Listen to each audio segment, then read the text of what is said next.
rang matahig ulong rang papilaha na lang hampan Hong chân tập lên mừng man cây trên ai ca mất phải dòng phải trong mấy tư thân mong cả nhà cây kênh nhà chúc mừng nghĩ cả lòng ai phở lạc lời môi man lòng phở tâm mong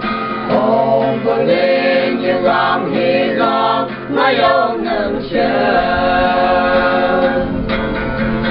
có một chương gai sĩ bài sang phong hàng nghi mơ nơi đây ngông như chương gai sĩ hàng cổ lý thôi sĩ sang phong nhớ ba nâng nghi mơ nơi lòng như tập lòng cầu sang phong hàng nghi môi man xin ô lung bang papilaha na lang hampan Phong chân đập lưng nâng man cây trên ai ca mất pa hi yang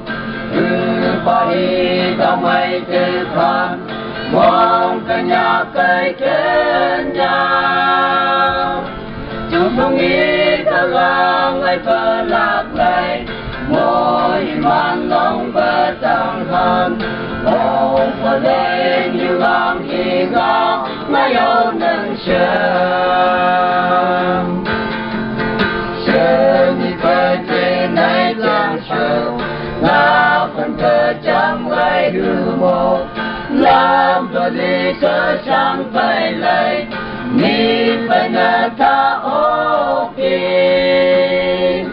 sang mang gam nhắc lơ các chi như bờ sang sa đan nghi áp đợt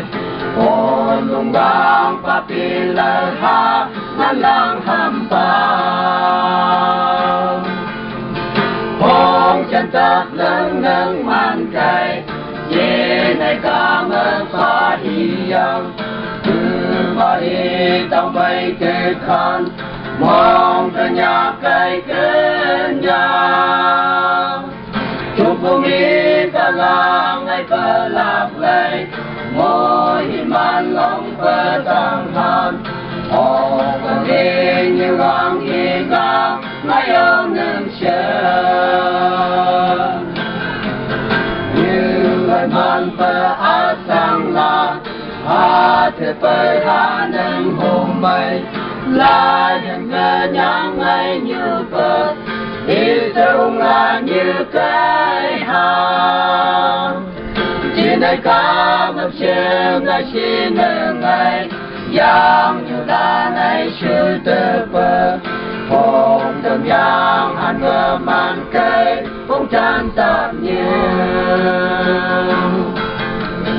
phong tràn tập lên nâng man cây chỉ nơi ca mất phải yang phải trong mấy tư khăn mong cả nhà cây kênh nhà chúc mừng ý ta gang ai phở lạc lời môi man lòng phở